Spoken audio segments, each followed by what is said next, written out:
Hello, everyone. Welcome to ITILITE's exclusive webinar on finding a balance between travel costs and locum comfort. I am Anish Khadiya, the Chief Business Officer of ITILITE and your host for the next 30 minutes. ITILITE is a modern business travel management platform that makes travel booking experience simple and delightful. At ITILITE, we work with several healthcare staffing companies to provide travel for their locums. We have an action-packed agenda for you today. At the outset, we'll talk to you about state of the healthcare staffing industry. We will then spend time talking about the nature of assignments that locums work on, tips to enhance the experience for locums while staying within the budget guidelines set by hospitals and facilities. We'll also close with some tips for you, the must-haves for creating an effective yet locum-friendly travel program. All right, let's first talk about the industry. Did you know that the locum tenens industry started way back in the 1970s? However, the industry really picked up pace at the turn of the century. It was in 2001 that NALTO, a central figure in the evolution of the locum tenens industry, came into being and revolutionized the way healthcare staffing was done. Today, thousands of physicians, CRNAs, PAs, and NPs contract with locum tenens agencies to find short-term assignments across hospitals and facilities across the country. What's more, the industry has grown staggeringly. The industry is today $20 billion in size and growing rapidly. Just in 2023, the locum tenens industry grew 12%, while the rest of the economy grew just 3.3%. And this is likely to continue. In 2024, despite the slowdown, the industry is likely to grow at 7%. So this is what has got people excited. But there is a cautionary tale here. While the industry continues to grow, there is a shortage of doctors and healthcare practitioners that is getting witnessed across the nation. Did you know that there are nearly 1 million physicians scattered across the US that work in healthcare today? However, this number is likely to not be adequate. A study by Association of American Medical Colleges suggests that in 10 years' time, we may be short by nearly 125,000 physicians. Given this shortage, the industry is only likely to grow and grow more. And it is likely that there is going to be increase in travel that physicians have to undertake. With increased travel and with the fact that physicians are already under a lot of stress, it's important to ensure that their experience is great and put front and center. To talk us through this, I have a very special guest with me today, someone who's very passionate about locums experience. Please welcome Michell Bousquet, the Vice President of Organizational Effectiveness at Floyd Lee Locums. As many of you may know, Floyd Lee is one of the leaders in the industry and known for putting the experience of locums at the forefront. Michelle, welcome to our webinar. It's great to have you. Please tell our audience a little bit more about yourself and the professional journey that you've had. Absolutely. Thank you, Anish. Welcome again, everyone, to the webinar. We appreciate you guys taking the time out of your busy schedules to join us. My bulldog will try to make an appearance on this, so disregard, especially on a Friday afternoon. Really nice to have you. I hope 2024 has been excellent for all of you so far. Thank you again, Anish and the ITILITE team for inviting me to be here. I'm excited to discuss travel in the healthcare staffing space and to learn from all of you, I hope. And while I'm excited to get to the meat of the webinar, having been asked to introduce myself first, I may struggle a little, but I'll give you a little bit of a background. I'm sure everybody feels that way when they're talking about themselves, but I'm incredibly fortunate to have fallen into locums back in 2012 after accidentally teaching high school and then recruiting or spending time as a recruiter for colleges and universities. I intend to do everything I can to protect the industry that we know and love and greatly need, as Anish pointed out with his stats shared previously. I'm proud to serve in my second term on the NALTO Board of Directors, working to maintain standards and practice and procedure for our industry. We want to continue to ensure that the best possible locums relationships with clients, clinicians, and other locums companies occurs so that we can serve our communities that we all live and love in. Initially, I was afforded an opportunity to train employees across sales, engagement, and technical verticals, but I've been continually granted opportunities to expand my knowledge of operational processes, team structures, relationships, technology, communication, et cetera. I could not be more grateful to represent Floyd Lee Locums for the past 7 years of that experience, an organization that's centered on customer experience and prioritizing all of the aforementioned areas. Once again, I'm just really excited to be here with all of you, and I'll pass it back to Anish to take us to the next slide. All right, Michelle, it's definitely our pleasure to have you here as someone who's had a ringside view of the locums industry and its growth, particularly in the post-pandemic years. So my first question to you, Michelle, is tell us a little bit about the life of a locums practitioner, right? What does their typical day look like? What kind of roles are they playing today? We have such a variety of practitioners or clinicians. We place MDs, DOs, our physicians. We place NPs, PAs, CRNAs. Being a younger company or starting out, we're in our 7th year. We've also put to work dentists, radiologists, different verticals, and their assignments vary greatly.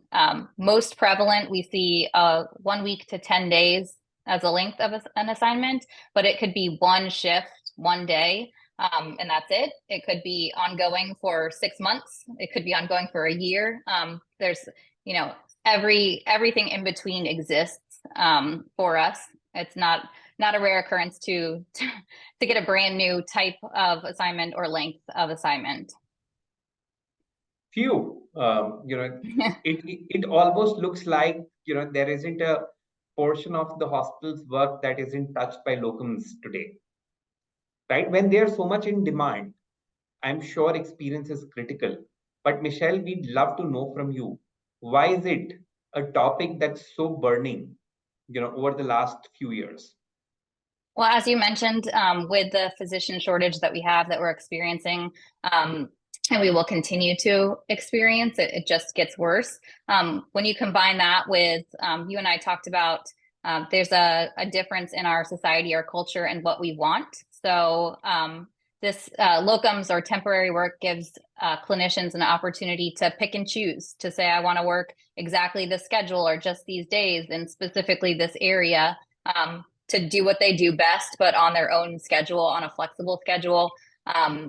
It's, again, a fast growing industry, continuing to grow industry, and incredibly important that we maintain standards and we provide good experiences, because the nature of it is very fragile, and you want to make sure that that the experiences are good so that locums providers want to come back. They want to do it again.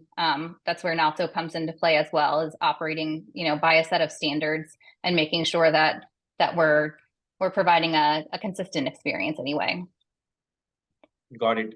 Now that's very interesting. One of the things, I've heard from other companies as well, is that the average locum is also becoming younger. And you touched upon that.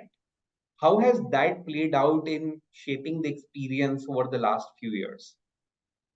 It's off and on. We can't often place physicians or clinicians that are very young into their careers due to hospital guidelines, facility guidelines. They won't accept like any job you go to, they want you to have experience before you work, but you need the experience to to do that. So we don't see them too young too often.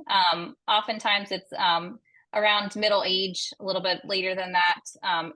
When locums first started, it was more retirement age, as like a before I retire, I'll scale back my schedule. I'll work a few additional shifts, or I'm burnt out and looking for a change. So more and more, again, we're seeing it like with a younger group, a younger client, so to speak. But that all hinges on whether or not we can place somebody like that. Got it. And you touched upon a very interesting topic again, which is the hospitals, right? So the way this industry works, the travel for a locum is often paid for by hospitals, right? And therefore, the experience that locums have while they're on travel could be significantly affected by the guidelines that hospitals set up. This is an interesting dynamic. Can you tell us more about this dynamic? How does this really play out? Absolutely. Almost every client that we work with or hospital, especially the larger ones, have billing caps and have prioritized hospital or prioritized hotels or extended stays where they prefer clinicians stay while they're on assignment. Oftentimes those are booked up or unavailable. So finding the right hotel that meets that criteria, as well as is comfortable for a clinician, is difficult. I want to touch on as well, not just the comfort and the cleanliness of the hotel, the extended stay, when we're talking about billing caps and having to put a provider somewhere that maybe they're not happy, but making sure they feel safe, making sure that it meets criteria for if they're bringing their family or if they have special needs, et cetera. So it's difficult to find the right place. It's a constant communication between us and the clinician, and then back to the client, making sure, like, is there any wiggle room? Because you and I talked about this as well. If it snows early into the year and a vehicle that we're allowed to put a clinician in isn't going to do the job in a snow-covered area, we'll have to upgrade them. We'll absorb the cost if the client won't budge, but oftentimes it's just communicating that, like, what they want and need to be happy, because nobody really wants to put somebody in an uncomfortable situation, especially when the goal is to help.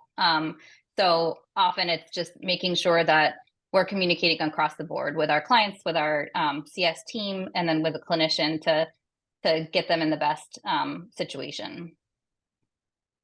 Got it. One of the things that jumps out at me is, the travel concierge team at a healthcare staffing company. Their job is quite tough, right? Here are the billing caps that are set up by hospitals, and sometimes hospitals can be quite finicky about these caps, right? I remember us talking about this city where it had snowed unexpectedly, and then the locum had to take a vehicle that the hospital perhaps did not approve of for the season of the year. Right? There are always these tricky situations, these challenges that the travel concierge team often has to manage. Given that Floyd Lee puts so much emphasis on the experience of a locum, right? Tell us more about how does the travel team at Floyd Lee navigate through these challenges? Our goal is first and foremost to build that relationship, to understand what it is that they want and they need, and then to be open for constant communication along, like, if that need changes or if something didn't come up that we could have known about in advance, but it's a constant communicating. We're looking specifically, we work with ITILITE recently, and we're moving towards utilizing their the app that they have, so that we can provide experience, provide the best experience for different types of providers. So some of them won't use an app, won't want to be involved in their travel at all, just want to talk on the phone and have us figure it out, or only text with us. However they want to communicate, we'll be flexible with that as well. But The goal is to move into utilizing the app for those clinicians that do want more access, want to be able to request things, be more aware of, and be closer to the actual booking of their travel, and the different facets of that. Again, not every clinician wants to do that, but we want to provide more options because different people like different things. We're going to do everything we can to get them what they want within reason. We talked about too, oftentimes it's a cost issue, and most often our clinicians would be more apt to cover a cost difference, and be somewhere they want to, in a car they want, or in a hotel they want, on, in business class, whatever it is, getting to an understanding whether we can absorb the cost, whether we have to go back to the client and find out if there's any wiggle room, or whether the clinician is willing to cover some of that for their most comfort. Got it. These are some very interesting approaches. If I take a step back, a lot of our audience today is from the healthcare staffing industry, and some of the folks are in the travel concierge roles as well. Now, if you were to give them advice on how they can run this travel booking process better and strike that balance between exceptional experience for the locums and yet keeping the providers or keeping the facilities and the hospitals happy, right? What would be your top 4 or 5 tips for them? The very first one is to know them well. So know your clinicians, know your travelers.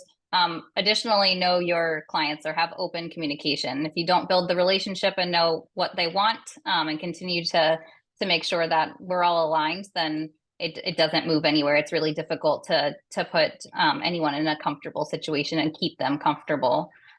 So know your travelers, but also know your everybody that's invested in that deal, right?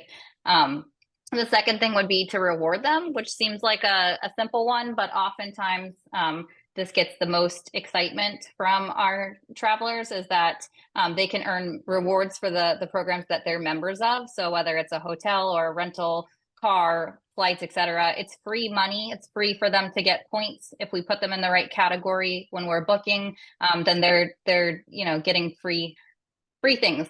So reward them. It's an easy thing to do. The third one would be to just be available. It's, like I said, a constant back and forth. There's always something unexpected that happens. Being responsive, using a system that allows us to be responsive. Having ITILITE support is incredibly helpful, but internally as well, if a provider reaches out, we want to provide a consistent response time, and a standard of communication, so that there's trust that's building throughout that relationship.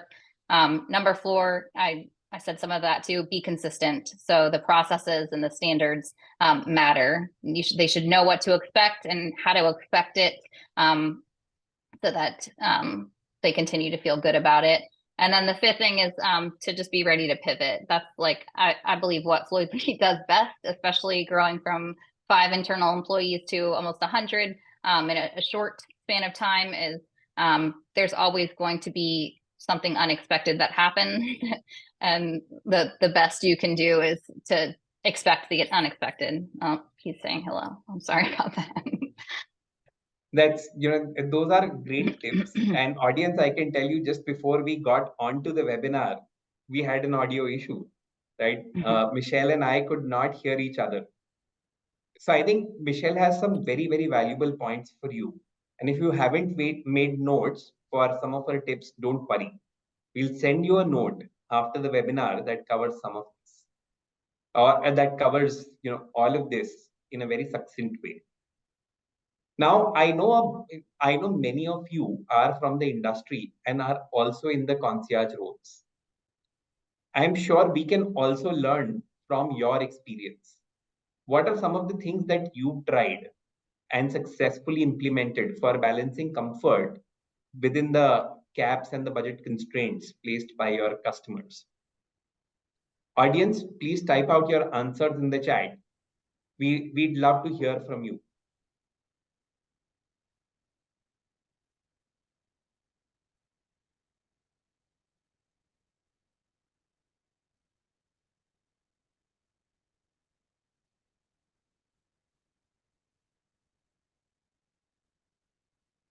There is an interesting message I see from someone in the audience. One of them spoke about planning in advance. Now we all know flight prices do increase, particularly as the travel date comes closer.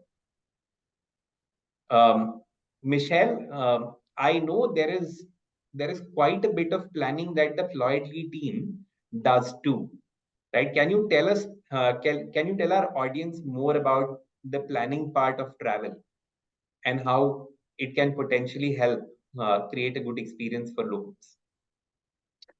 Planning can be tricky too with locums. Sometimes we are sending clinicians to work a Monday after a Friday hire, and it could be very short notice. Oftentimes, it's difficult when our deal is a clinician is going to work for 5 days and then coming home, and then going to work for another 5 days and coming home, and all of that back and forth. As much advance time as we can lock in travel, the better. So as soon as we know about it and we have an assignment locked in, we want to go ahead and book travel. We manage that in our CRM to make sure that we know as a travel team that it is booked, what verticals we've booked, what the confirmation numbers are, all of the details, so that it's done and we can continue moving.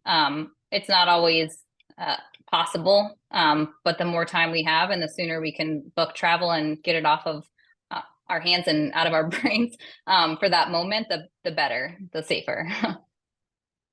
Got it. Got it. Those were some very, very interesting thoughts. I think we'll move to the final section of the webinar. Folks, please keep coming, please keep typing in your thoughts. As I mentioned at the top of the webinar, at ITILITE, we work with several healthcare staffing companies. While doing that, we've also learned quite a few tips, and I have some for you, especially if you're looking to create a great travel experience for your locals. My first tip for you is to work with one or a few travel providers. When we've stepped into situations and when I talk to several healthcare staffing companies, I realize that many work with 8 to 10 travel websites.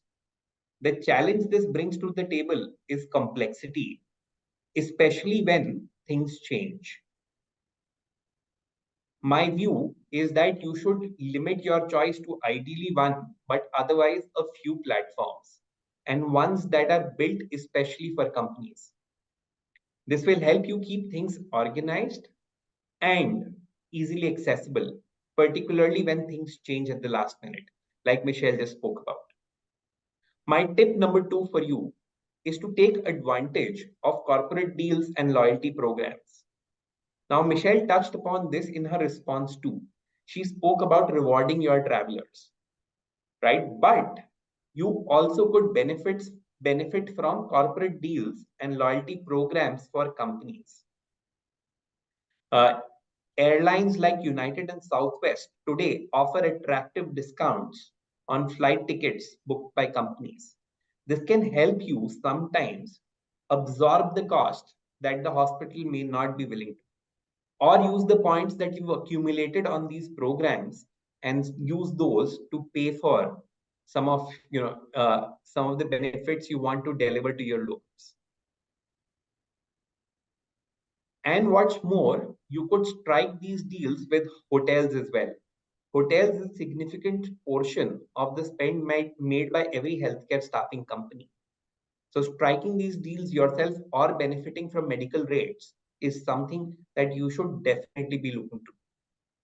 My tip number 3 for you is to reduce time spent on reporting. I've seen concierge teams spend countless hours on spreadsheets. And it's not that they are really churning data on the spreadsheet, but more often than not, they're spending time filling out the data.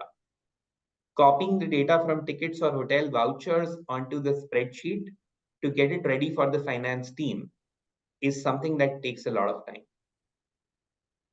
My tip for you is to go to a managed travel platform that can eliminate this work for you completely. What this can do for you is save you hours and make your finance team very happy, because now they can get all the receipts and invoices in one place, and that can make their work easier too. My final tip for you is the very nature of locum work is dynamic. So you may have some last minute shifts in a locum's assignment. If you are a part of the concierge team, then it very likely means you have to react on the go. And for doing this, you need a travel partner that is fast and can give you quality customer support. Right? An example that Michelle mentioned, right? I'd love to touch upon that too. Right? Very recently, we encountered a situation where a locum was looking to travel not just with their family but also with their pet. Right? And they wanted some special arrangements to be made at the hotel. When you think of your travel partner and the way you manage travel, have someone who's fast and knowledgeable. Bringing on board a partner like that can help help you deliver a much better experience to your local. Well, folks, we are near the end of our webinar. These were my must-have tips.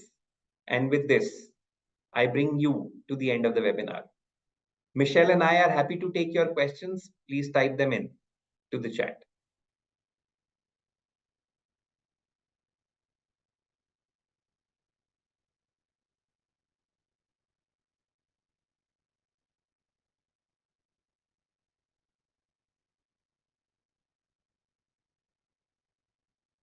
Michelle, the first one seems to be for you. How can locum tenants optimize for fluctuating flight costs? Is booking early a solution? Booking as early as possible is always the best for us.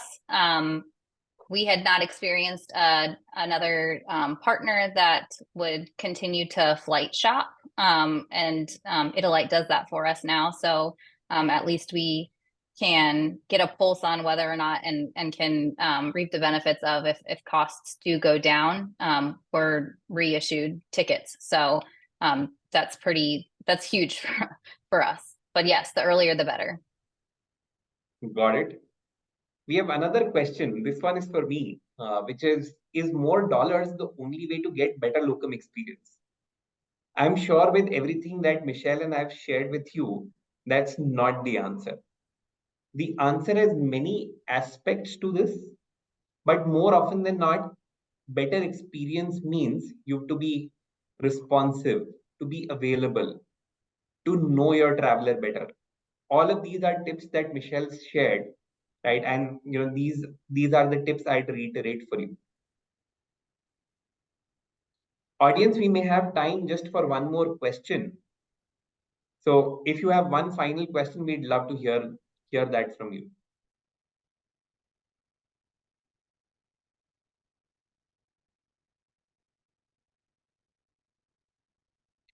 So there is, we have our first non-anonymous question.